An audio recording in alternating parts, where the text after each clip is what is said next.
आज रफली पुरा अब रेकर्डिङ हुन्छ है। सुगा सुगा हो यी के हो यो सुगा हो नि मजाले चढ्दैछ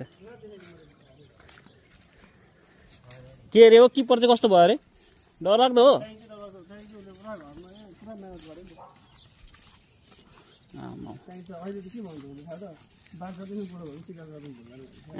डाइरेक्ट चाहिँ डरलाग्दो हो एक दिन नखेलेको घन्टा उयो गर्नु थाल्यो होला त घोप्टो मुनिको बल पक्रिन्छ नि किन भन्दा घोप्टो परपछि टिक्दाखेरि क्या अहिले त म एकुरेट हो अहिले त हेर न अब एकदम फिट छ नि त फिट एन्ड फाइन छ नि त उड्दा उड्दै हो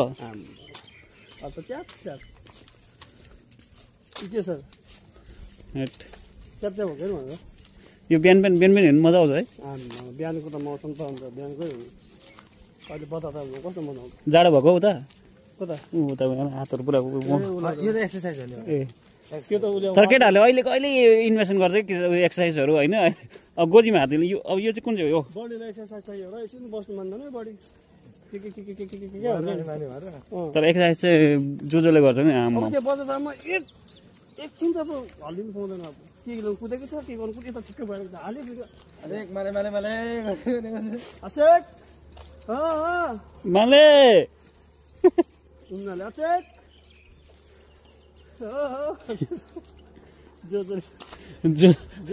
जो फेरि बिना बदलमा चाहिँ किन गराएको जो 3 बजीसम्म कोही थिएन होइन म लोसु त्यतिखेर पनि गाडीले राख्यो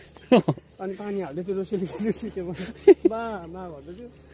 लुसीले कुन दिन पड्काउँछ है तर जोजोलाई छोडछाड पारेर हिँड्छ अनि कुकुर त केटा नबानी ल यहाँसम्म आएछ हाम्रो कुकुर मर्निङ वाक वहाँसम्म गएको यो कुकुर के बिस्किट ल्याइदिएको छ होइन त्यसलाई ल्याइदिएको छु एउटा मैले ल्याइदिएको छु कि तर यसले घरमा गएर फ्राई गरेर पुरा फ्राई गर्नु जान्दछ तर है त्यो चिने नि मेरो केटाहरू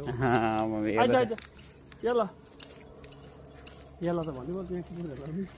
यसलाई भनेन कहाँ हुन्छ यसलाई त भन्नै पर्छ होइन फोटो खिचेर देखेर रिसायो मैले फोटो खिचेको थिएँ नि हाम्रो सेलेरी आएको बेग त मेरो त लिएर त कत्रो भयो त हौ अनि एटिएमबाट कत्रो निकालेको त पैसा हामीले यहाँ पैसा निकाल्नु पाएन हाम्रो कुकुर हो यो चाहिँ मेरो यो देख्दा त कहाँ हो है हाम्रो गाउँ ठिक कति गाईहरू पारेको हो गरेको कस्तो चाहिँ हुन्थ्यो होला हालत अनि कोही गोबर सोध्ने यो चाहिँ कस्तो भने घर बस्नेहरूलाई